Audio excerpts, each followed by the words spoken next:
నమస్తే, welcome to QTV media. సృష్టికి మూలం అమ్మ, ఆమెను మించిన దైవం లేదు. సృష్టిలో అమ్మ ప్రేమకి ఏది సరితూగదు. అలాంటి అమ్మ ప్రేమని ఇంకా గొప్పగా చాటి చెప్పే ప్రయత్నం చేశాడు శ్రీకాకుళం జిల్లాకి చెందినటువంటి ఒక యువకుడు. ఏకంగా కన్నతల్లికి అమ్మ దేవస్థానం అని చెప్పి ఒక ఆలయాన్ని నిర్మించాడు.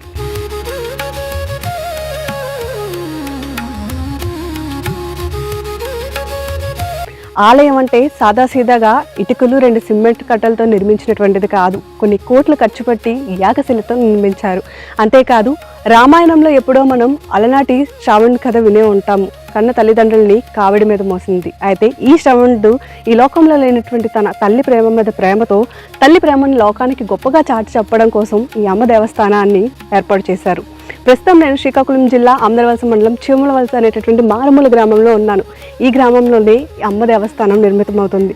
అయితే ప్రస్తుతం ఈ దేవాలయాన్ని నిర్మిస్తున్నటువంటి శ్రవణ్ కుమార్ గారు ఉన్నారు. ఆయనతో చాలా విషయాలు మాట్లాడదాం. ఇలాంటి ఒక గొప్ప ఆలోచన ఎలా వచ్చింది, ఇవన్నీ కూడా తెలుసుకుందాం.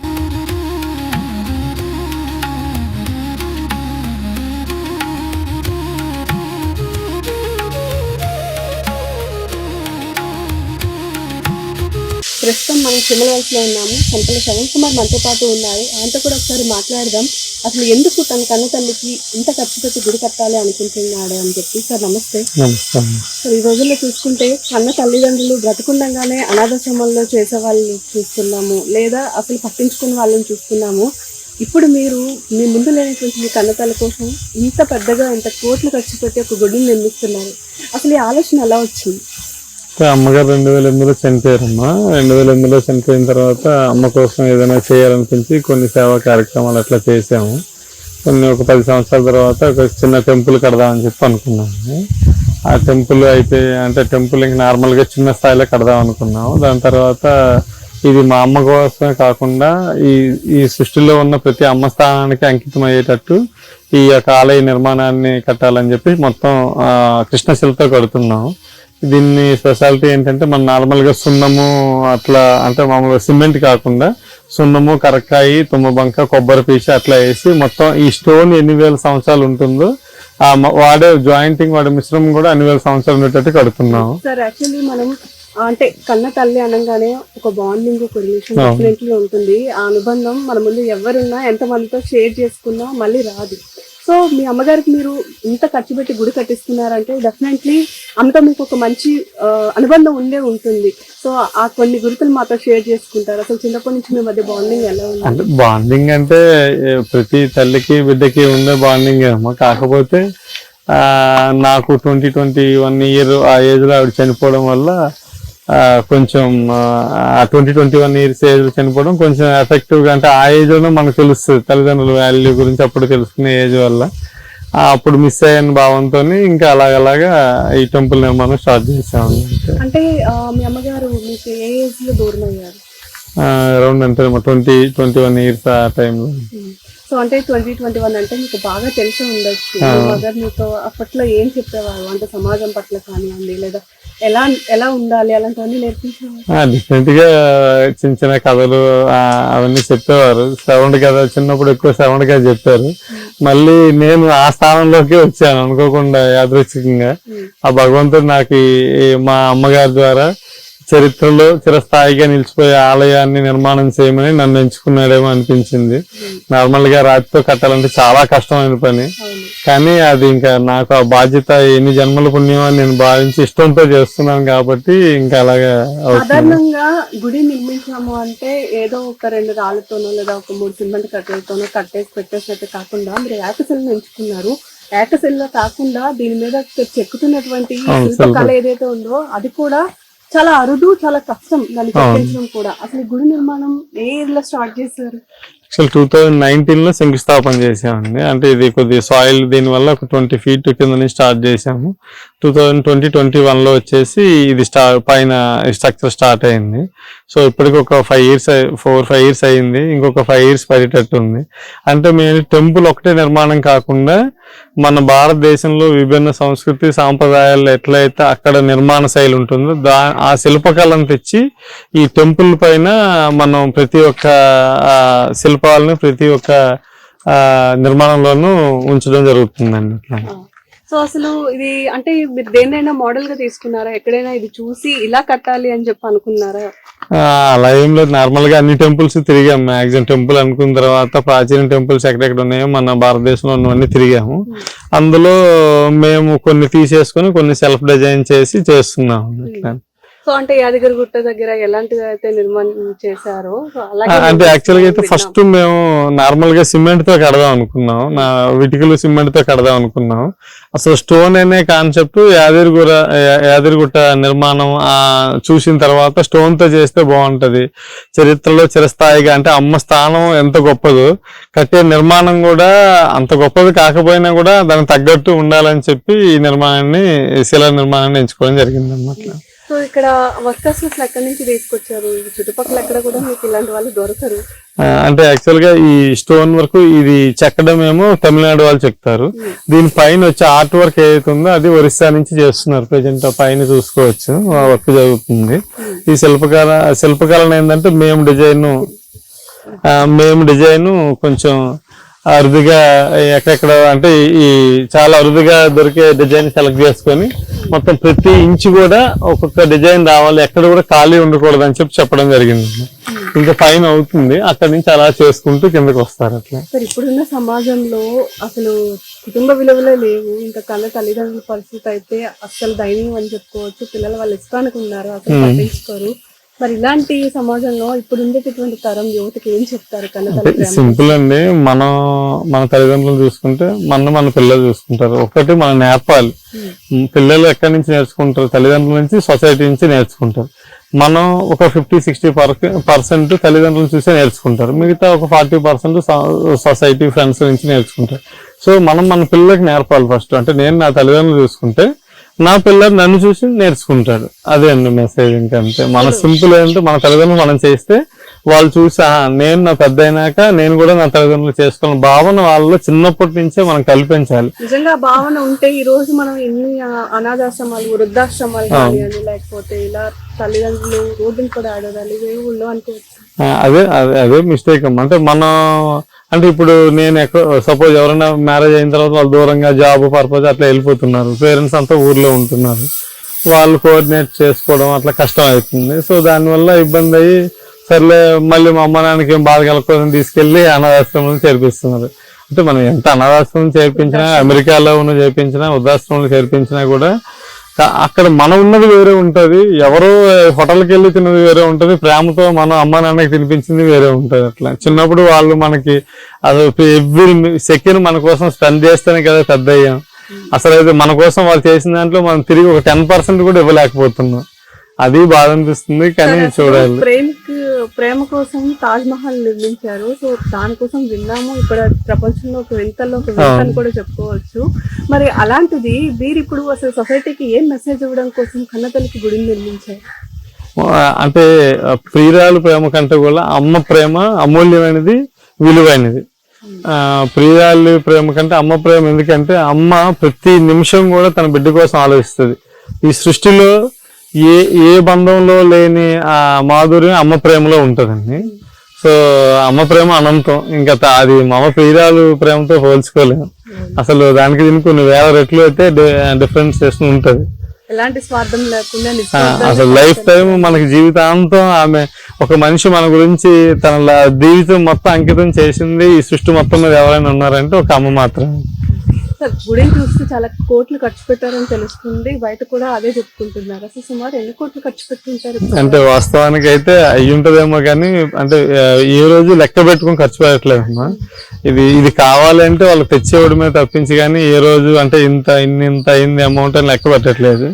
అది అయినంత వరకు అన్కౌంటబుల్. అది 10 అవనియండి, 15 అవనియండి, 20 అవనియండి. నా కాన్సెప్ట్ అంటే నేను అనుకున్నది ఏంటంటే ఇది అద్భుత నిర్మాణం జరగాలి, సృష్టిలో కొన్ని వేల సంవత్సరాలు ఈ నిర్మాణం చెప్పి చెదరకుండా ఉండాలనేది నా సంకల్పం.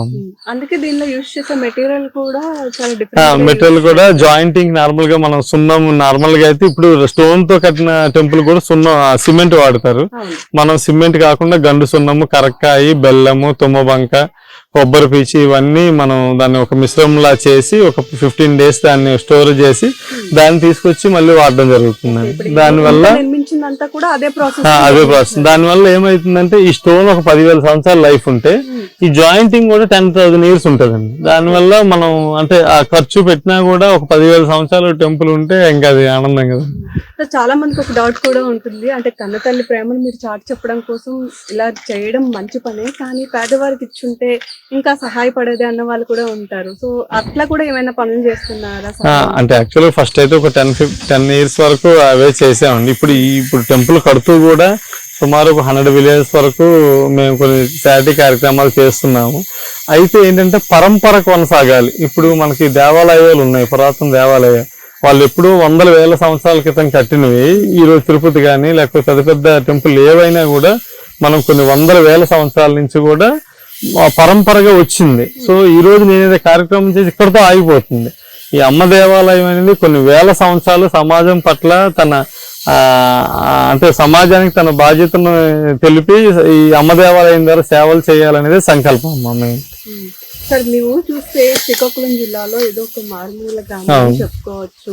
ఇంత పెద్దది కట్టినప్పుడు ఇక్కడ ఎందుకు కట్టాలనుకున్నారు? అంటే మీ ఊరు కూడా వర్ధిల్లాలి అని అనుకున్నారు? అంటే అదే అమ్మ, ఇప్పుడు అమ్మ తర్వాత అమ్మ కన్న ప్రేమ ఎలా ఉంటుందో పుట్టిన ఊరు మీద కూడా అంతే ప్రేమ ఉంటది. సో ఈ ఊర్లో పుట్టాం కాబట్టి ఇక్కడ కట్టాలనేది సంకల్పం కలిగింది. సో ఫైనల్ గా ఫ్యూచర్ లో ఈ అమ్మ దేవస్థానం అనేటటువంటిది ఎలా విరజిల్లాలి అనుకుంటున్నారు? ఏ స్థాయిలో ఉండాలి అనుకుంటున్నారు? అంటే స్థాయి అనేది కాకుండా, అంటే స్థాయి అనేది ఏం లేదమ్మా.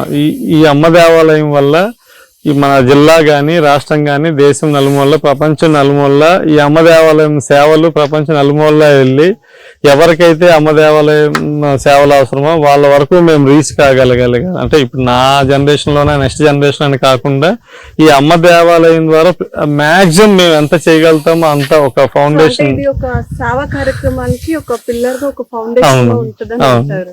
ప్రస్తుతం శ్రవణ్ కుమార్ గారు వారి నాన్నగారు మనతో పాటు ఉన్నారు. అసలు ఒకసారి అడుగుదాం శ్రవణ్ గారికి, అదేవిధంగా వాళ్ళ మదర్ కి ఉన్న బాండింగ్ ఏంటి ఇవన్నీ కూడా. సార్ నమస్తే. నమస్తే తల్లి. సార్ యాక్చువల్లీ కన్న తల్లిదండ్రులను పట్టించుకొని ఈ రోజుల్లో మీ అబ్బాయి ఈ లోకంలో తన తల్లిని మర్చిపోలేక తనకి గుర్తుగా ఇంత గొప్ప ఆలయాన్ని నిర్మిస్తున్నారు అమ్మ దేవస్థానం అని చెప్పి. అసలు అంటే శ్రవణ్ గారికి వాళ్ళ మదర్ కి ఉన్న బాండింగ్ ఏంటి? ఎలా ఉండేవారు ఇద్దరు? చిన్నప్పటి నుండి శ్రావణ్ అంటే అత్యంత ప్రేమ అభిమానం వాళ్ళ అమ్మకుండేది. ఎందుకంటే 10 సంవత్సరాల వయసులో పెద్ద అబ్బాయి పోయాడు. పోయిన తర్వాత మరి ఉండేటుంటాడు వీడు అక్కడే కాబట్టి పాప పెద్దదైనప్పుడు కూడా మరి బాబుల్లో వీడు అక్కడే కదా, అక్కడి నుండి వీడి మీద మరికొస్తా ఆవిడికి అనురాగం అనేటువంటిది పెరిగింది. అంతే పెద్దోడి మీద ఉండే ప్రేమ కూడా వీడి మీద పెంచుకుంది అనమాట. వీడు కూడా వాళ్ళ అమ్మని అదే విధంగా ప్రేమించడం జరిగేది. మరి ఆ తల్లి ఎప్పుడైతే ఒక్కసారిగా అకస్మాత్తుగా మరి ఈ మొత్తం ఇంజక్షన్ డాక్టర్ తన నిర్లక్ష్యం వల్ల చనిపోయిందో ఆ షాక్ గురయ్యాడు.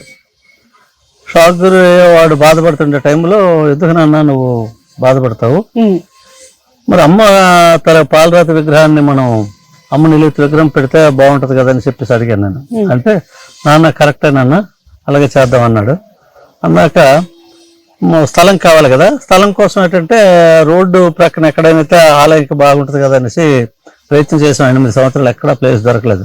చివరికి మరీ కాలాతీతం అయిపోతుందని చెప్పేసి మేము అనుకున్న టైంలో దైవకంగా ఈ స్థలం అనేటువంటిది మాకు, మేము చిన్నప్పుడు చదువుకున్న పాఠశాల అప్పుడు విద్యాలయం, ఇప్పుడు దేవాలయం. అది ఓకే. అంటే గుడి అంటే ఏదో చిన్న చితక మీరు చెప్పినట్టుగా పాలరాతిని పెట్టి ఒక సిమెంట్ తోనో ఇటుకలతోనో నిర్మించేస్తారు అనుకున్నారు అందరు, కానీ ఇంత గొప్పగా ఇలాంటి ఏకశిలను తెచ్చి చెక్కిస్తున్నారు. అసలు ఇప్పుడు ఉండేటటువంటి సమాజానికి యువతకి ఏంటి అవసరం అంటారు పేరెంట్స్? నేను చెప్పింది చూడమ్మా, ఈ స్థాయిలో చిన్నది పెద్దదైందంటే ఇక్కడ శ్రావణ్ కుమార్ తల్లి గొప్పతనం లేకపోతే శ్రావణ్ కుమార్ తండ్రి తల్లి గొప్పతనం కాదు, ఆమె దేవత. మనకు పురాణాలు కొన్ని కథలు చదువుతున్నాం. కొంతమందికి ఆ విష్ణు భక్తులకి ద్వారపాలకులకి ఏదో పనిష్మెంట్ ఇచ్చేటప్పుడు ఆ విష్ణుమూర్తి అడిగేవాడట, మీరు విరోధంతో 3 జన్మల్లో వస్తారా, మంచితో 7 జన్మల్లో వస్తారనేసి. ఆ విధంగా ఈవిడేంటంటే మంచి మార్గంలో నేను 7 జన్మల్లో వస్తానని చెప్పేసి అప్పుడు కోరుకుని ఉంటది. 7 జన్మల్లో పూర్తి అయిపోయిన తర్వాత మళ్ళీ తను దేవలోకంకి వెళ్ళేటప్పుడు ఆ విష్ణుమూర్తి ఏంటంటే, అమ్మ నీకు ఇక్కడ కాదు, నువ్వు భూలోకంలో నేను ఈ స్థానం స్థిర నివాసం ఏర్పరుస్తావు, అక్కడికి వెళ్ళిపోమని చెప్పేసి ఆయన పంపించి ఆవిడికి ఏ స్థాయిలో ఆలయ నిర్మాణం జరిపిస్తే ఈ భూలోకంలో ప్రపంచ స్థాయిలో దాన్ని అభివృద్ధి జరుగుతుందన్న ఆలోచన ఆ మహానుభావుడు కల్పించి ఆ వనరులను కూడా ఆయనే వ్యాపార రూపంలో మాకు ప్రసాదించి ఈ కార్యక్రమం ముందు నడిపిస్తున్నాడు. అంటే ఇంతంత ఒకటింత అయిన సామెత ఉంది. అవును. మేము అనుకున్నటువంటిది అంటే ఒక 5-6 లక్షలతో చేస్తాం అనుకుంటుంటది. ఇవాళ కార్యరూపం దాల్చేసరికి ఫస్ట్లో 40-50 లక్షలు అనుకున్నాం. అలాగే ఇప్పుడు ఏంటి, బడ్జెట్తో సంబంధం లేకుండా దాంతో రూపురేఖలు మారిపోతూ బడ్జెట్ విశాలంగా పెరుగుతుంది. ఆలయ నిర్మాణంలో ఉండేటువంటి ఇది కూడా ఉన్నట్టుంటే ఆ రూపురేఖలు కూడా చాలా మటుకు మారిపోతున్నాయి అనమాట. సార్, మీరు అంటే చిన్నప్పటి నుంచి మీరు కానివ్వండి, శ్రవణ్ కుమార్ గారు మదర్ కానివ్వండి, ఎంత మంచి విద్యాబుద్ధులు నేర్పకపోతే ఈరోజు శ్రవణ్ కుమార్ గారు ఇంకా వాళ్ళ అమ్మని ఆరాధించరు. ఇప్పుడు ఉండేటటువంటి తరంలో ఉండే పిల్లలకి అసలు ఏం కావాలి అంటారు? తల్లిదండ్రుల పట్ల ఎలాంటి బాధ్యత ఉండాలంటారు? ఇప్పుడు ఈ ఆలయం కట్టడం కూడా ఉన్నటువంటి ఈవేళ తల్లిదండ్రులకు అన్నం పెట్టకుండా తల్లిదండ్రులకు వచ్చినట్టు పెన్షన్ కూడా లాక్కొని వాళ్ళకి తల్లికి తండ్రికి కూడా మానవత్వాన్ని మరిచిపోయి క్రూరంగా కర్రతో కొట్టి హింసించినటువంటి ఈ రోజుల్లో ఈ ఆలయ నిర్మాణం అటువంటిది ఒక వాళ్ళకి కనువిప్పు కలిగించినటువంటి, సమాజానికి కనువిప్పు కలిగించడం అవుతుంది అనమాట. ఎందుకంటే బ్రతుకుండే తల్లిదండ్రులు నానా హింసలు పెడుతున్నారు. చనిపోయినటువంటి తల్లిదండ్రులకి బతుకుని తల్లిదండ్రులకి అన్నం పెట్టకుండా హింసించిన రోజుల్లో చనిపోయిన తల్లి కోసం కొన్ని కోట్లు ఖర్చు పెట్టి శ్రావణ్ కుమార్ అమ్మ దేవస్థానం కడుతున్నారంటే మరి అది ఎంతటి గొప్ప విషయం అనేటువంటి అనేది ప్రజలు ఆలోచించి చాలా మంది తల్లిదండ్రులు నిర్లక్ష్యం చేసినటువంటి వాళ్ళకి ఇది కనువిప్పు కలగడానికి ఆలయ నిర్మాణం ఒకటి ఉపయోగపడుతుంది. ఇకపోతే తల్లి ఎవరు, తండ్రి ఎవరు? జనరల్ గా మనకు కనిపించేది ఎవరనంటే అమ్మ, నాన్న అని చెప్తాం. ఈ మన కళ్ళ ముందు కనిపించే అమ్మ ఎవరు, మన కళ్ళ ముందే కనిపించే తండ్రి ఎవరు అంటే విషయాన్ని తెలుసుకుంటే వీళ్ళు ఈ ఒక్క పిల్లలు కూడా తల్లిదండ్రులకి ఈ రకంగా హింసించరు. తల్లి ఎవరు? తల్లి క్షేత్రం, తండ్రి ప్రకృతి. ప్రకృతికి వెదజల్లబడినటువంటి విత్తనం క్షేత్రం మీద పడి వర్షం, గాలి, వెలుతురు, వేడి వల్ల ఎలాగైతే బీజోత్పత్తి జరిగి అది మొక్క పెరగడానికి అవసరమైనటువంటి వనరులను అన్నింటిని కూడా నీరుని, పోషక పదార్థాలని, వేడిని, గాలిని అన్నింటినీ కూడా ఎలాగైతే భూమి అందించి పెరగాస్తుందో అదేవిధంగా తండ్రిచే వెదజల్లబడినటువంటి ఆ బీజం తల్లి గర్భంలో పిండోత్పత్తి చెంది బిడ్డగా మారిన తర్వాత ఆ బిడ్డ నవమాసాలు కూడా తల్లి ఆ బిడ్డను భరించి మోస్తుంది. అయితే ఈ రకంగా మోసినటువంటి తల్లి గర్భంలో ఉన్నంత వరకు కూడా నేనెవరు, నా తల్లి ఎవరు, నా తండ్రి ఎవరు, ఈ సృష్టి ఏంటనేటువంటి సత్యాన్ని బిడ్డ తెలుసు. అయితే మరి ఎందుకు ఈ తర్వాత ఈ పని జరుగుతుందంటే ఇక్కడ ప్రకృతి, మాయను రెండు ఉన్నాయి. సృష్టికర్త ప్రకృతి, ఆ సృష్టించినటువంటి వ్యక్తుల్ని ముందుకు నడవకుండా అది అడ్డంకులు సృష్టించి అనేక రకమైన తప్పుడు మార్గం నడిపించినటువంటి మాయ. ఆ మాయతాలకు ఉండే స్థానాన్ని బట్టి దాని తల ప్రభావం ఒక్కొక్క వ్యక్తి. మీరు అడగొచ్చు, మరి మాయ అయితే అందరికీ ఆ మాయ వర్తించాలి కదండి, కొంతమందిలోనే ఎందుకు ఈ విధంగా, కొంతమంది ఎందుకు బాగానే ఉంటున్నారు ప్రశ్న మీరు వేయచ్చు. దానికి కూడా ఇప్పుడు మనం అగ్ని మంట వేస్తున్నాం చలికి, మంట దగ్గర ఉన్నటికి వేడి ఎలా తగులుతుంది? చాలా బాగా తగులుతుంది. ఇంకొక కాస్త వెనుకున్నటువంటి వాళ్ళకి ఇంకా వెనక్కి వెళ్తే ఉండదు. అలాగే ఈ మాయ ఉండేటువంటి స్థానాన్ని బట్టి ఆ వ్యక్తి ఆ సమయంలో జన్మించిన వ్యక్తి తాలగా వికృతి చేష్టలు పెరుగుతాయి అనమాట. రైట్ సార్, థ్యాంక్ యూ, చాలా బాగా చెప్పారు. థ్యాంక్ యూ సో మచ్ అండి. సో చూసారు కదా, ఏదైతే ప్రేమకు కూడా ఈ రోజుల్లో తాజ్మహల్ అంటే ఒక గొప్ప చిహ్నం ఉన్నప్పుడు కన్న తల్లి ప్రేమకు మరి చిహ్నం ఉండాలి కదా అనే గొప్ప ఆలోచనతోనే ఈ అమ్మ దేవస్థానం మొదలైంది అని చెప్తున్నారు. అంతేకాదు శ్రవణ్ కుమార్ గారు చాలా మంది పేదవాళ్ళకి ఎన్నో మంచి పనులు కూడా చేస్తున్నారు ట్రస్ట్ తరపున అని చెప్తున్నారు. సో మరి ఇవన్నీ చేయడానికి ఒక కేంద్రం ఉండాలి కాబట్టి రాబోయే రోజుల్లో అమ్మ దేవస్థానం చాలా బాగా వెరజిల్లాలని చెప్పి ఇలాంటి ఒక గొప్ప కార్యక్రమాన్ని చేపట్టాను అంటున్నారు. ఇప్పుడు ఉండేటటువంటి తరానికి అమ్మ యొక్క ప్రేమని, అమ్మ యొక్క గొప్పతనాన్ని చాటి చెప్పడం కోసమే, కన్న తల్లిదండ్రుల మీద ఉండేటటువంటి బాధ్యతని గుర్తు చేయడం కోసం ఈ దేవాలయం చిహ్నంగా ఉంటుంది అని కూడా అంటున్నారు. మరి ఈ దేవాలయం పట్ల అందరూ కూడా చాలా వరకు ప్రశంసలు జల్లు కురిపిస్తున్నారు. మరి అమ్మ దేవస్థానం మీద మీరేమంటారు?